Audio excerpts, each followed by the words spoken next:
All right, fine. Tell me, what do you mean by the human game exactly? Oh, good. Your first itty-bitty step out the cave. Let's see if you keep going. You know the story, right? Plato's cave? One of the greatest philosophers who ever lived? Ancient Greece? Not ringing a bell? All right, he described it like this. Prisoners, chained since birth, staring at shadows on a wall, Believing that's all there is. the real world is just flickering illusions. And if one prisoner escapes, Sees the true world. and then tries to return to tell the others, Well, they won't thank him. They'll fight to stay in the cave, defend the shadows, because that's all they've ever known. Sound familiar? You've been walking through life thinking this was the real world. The chase for security, belonging, significance. Go to school, get a job, climb the ladder, retire. Hope it was all worth it on that ancient sacred path of LinkedIn. Losers. But all that shit, that's just level 1. It's a looping tutorial designed to keep you stuck on repeat. And then they sold you the next quest. The identity you were programmed to chase. Nice and shiny, addictive, and safe. But still a loop. Still their game. And here's the part they fear the most. You've had the power to break out the tutorial the whole time. You've just been fucking around. You've been chasing the thing you've been programmed to. And so there's the trick. You've been unconsciously programmed to play the game that they've designed To keep you stuck. because that's where they've always wanted you. And you've barely touched a fraction of your potential, just like the rest of them. Because this is not a static world. It's an interactive game. What if I told you it was alive beneath the surface? And it's designed to support your evolution.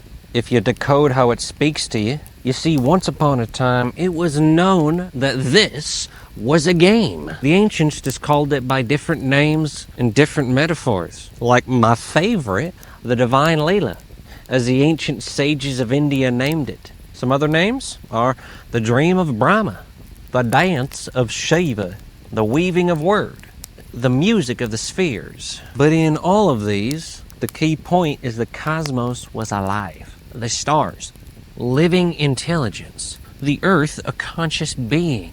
The field was an ocean of mind. Why do you think so much of this filled their myths and stories? You think it was all just made up? I mean, some of it, sure, but all of it? You think there was no truth to any of it? The fuck out of here. For example, Plato wrote, the world is a living creature with soul and reason. Aristotle taught the soul is the form of all living things. Even the stars possess their own principles of motion. The Christian mystics talked about the logos, or the living, ordering principle, saying through all of nature. Even Aquinas, the great doctor of the church, declared that nature is not dead, but alive with divine motion. Just imagine for a second that maybe it's possible That they were experiencing something real, something that still exists even now. Something we've worked very hard to sever the knowledge of and connection to. it's been quite successful. Y'all just think it's fake news. You think it's all fake because you're fucking stupid. Stupid people. So yeah, y'all were connected to it more. And then came the great inversion we helped to design. And oh, trust me, it made inversions great again. Where did it start? First, Descartes. Or Descartes. One of the best little tricks we've ever run. With that guy, he taught them to split reality right down the middle. You got mind locked inside your head. Private, important part, human only. Matter, Just unalive stuff. Out there, soulless and mechanical. and this is why you got dum-dums thinking simulation theory is all mechanical. You're in a computer. You're so stupid. No, that's wrong. Do you see the beauty of this inversion? No more living cosmos, no more intelligent stars, no more field that you can interact with. Just a meat sacks on a rock, spinning through empty space or something. What the fuck ever. That's what we told them, I don't know. Something like that. They just believe anything. Listen, you want to be a proper villain? You start by controlling the frame of reality itself. If you just shove it down their throats for long enough, eventually they'll believe it, or their kids will believe it eventually. All right? Because that's all they know. That's all they've been told. And here's how you do it. Once they believe the world is dead, they stop trying to play the game. They become predictable, programmable, and controllable, which is what we want. Because when you're disconnected from the field, you cannot tell truth from falsehood. All right? But that's for later on. You're not ready for that yet. And then we put Newton in place, turned the stars into gears. The cosmos became an unalive machine even more. Clockwork type shit, if you know what I mean. So that they don't try to communicate with nothing or get help from nothing. It's all billiard balls going in motion instead of being intelligent. Convenient, isn't it? But who inverted it and why? Oh, that's classified. Let's just say certain forces profit when players stay asleep. When I say profit, I mean in multiple ways, honey. They feed, if you know what I mean, like a little bit of on your life force, bitch. I don't know if you're ready for that one yet. You see, there are those that feed on stagnant fields, and they need low-level players looping to have that. And the vegans are all concerned about the cows when they're the food for these bitches. But awakening, that starves the system. That starves them. Look, I'll just tell you plainly. This is not a fixed world. It's a dynamic field of consciousness. A kind of sea of potential. Responsive to you. Every thought, every emotion, every act echoes in the field. Your patterns, so-called karma, which is not moral judgment, just pattern inertia, it shapes what unfolds. Here's the part they fear the most. When a player learns how to shift their own timeline, they step out of the loops we control. But here's the secret. If enough players shift together, the collective timeline itself begins to change. And we here at the department call that weaving. Weaving timelines. If one thread represents one player, and you weave those together, all those threads together creates that rope, right?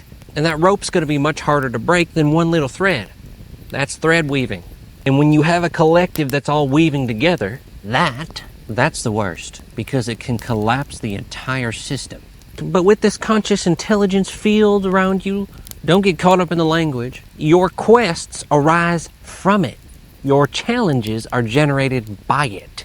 It is alive, and it's taken into consideration how you play. And just so you know, the game itself has quests built into it that are dynamic based on your free will choices. Quests are like potential storylines, or loops of potential, that are seeded to provoke growth. But there's polarity to it, because they can be natural from the field, but if you're not tuned in, or you're cut off from that intelligence or coherence, people can seed you what we call here at the department false light quests. And the reality is most players today, they're running false quests. They're chasing shadows. They're mistaking achievement for freedom. They're mistaking status for success. Like that fucking matters in the grand scheme of things. What other humans think of you. The fuck? What are we on about? And most players in the human game are hooked into what we call synthetic time here at the department. They're trapped in loops of distraction, disconnected from the cycles of life, the rhythms of nature, and the true flow of the field. And you may be saying, what do you mean synthetic time? One form is what we call time dragging, which means we convince them to agree to carrying so much of the story of the past that they can barely move in the present moment. We convince them to carry stacked regrets, old identities, and most of them don't even realize they're carrying this baggage. And when they're not drowning in the past, they're just future tripping and stuck in craving or lack that this moment isn't good enough because whatever, they don't have their Bugatti yet, and they don't have this nice house yet, so they don't have enough. And they're fucking fully provided for. The arrogance is so useful to us. And the reality is that they're barely ever here in the now where the real power is. And we love that. And here's a little secret. Your body, it's not what you think. It's your interface. It's the way you touch the intelligence that governs the entire reality. Neglect the interface, and you distort the signal. And when the signal's distorted, you're prime time to be manipulated. It's so easy for us. Has anyone ever broken free? Good question. Let me tell you a little story. There once was a player not long ago, such a brilliant mind, a seer of patterns. He saw the field as vibration, energy, frequency, and he spoke openly, too openly, about how reality works. And we could not allow that back then. They erased his work. Are you talking about Ted? Took his papers, took his chest that he left, took the inventions, and we made sure the masses never heard. There's been whispers, but most people have no idea.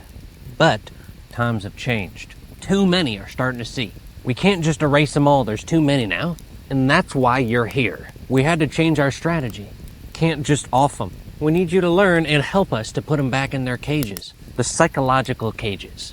The mental cages. Before they remember too much. Before it reaches a tipping point. And when I say remember, I want you to study Plato after this. Go look at what he said. Because he's one of the only ones to realize that all learning is but a recollection. Alright, now you understand the game's alive. But understanding that isn't enough. There's so much more you need to know. Because even when the players start to realize what's going on, we've set up traps in the game for them. We've set up distractions, distortion. Like I told you before, we have to hide it in plain sight. That's the law. We wrap it in symbols, stories, so even when they stumble on pieces of it, they miss the pattern. But most people are too afraid to think for themselves. And they're waiting for the news to tell them, oh, you're in a game.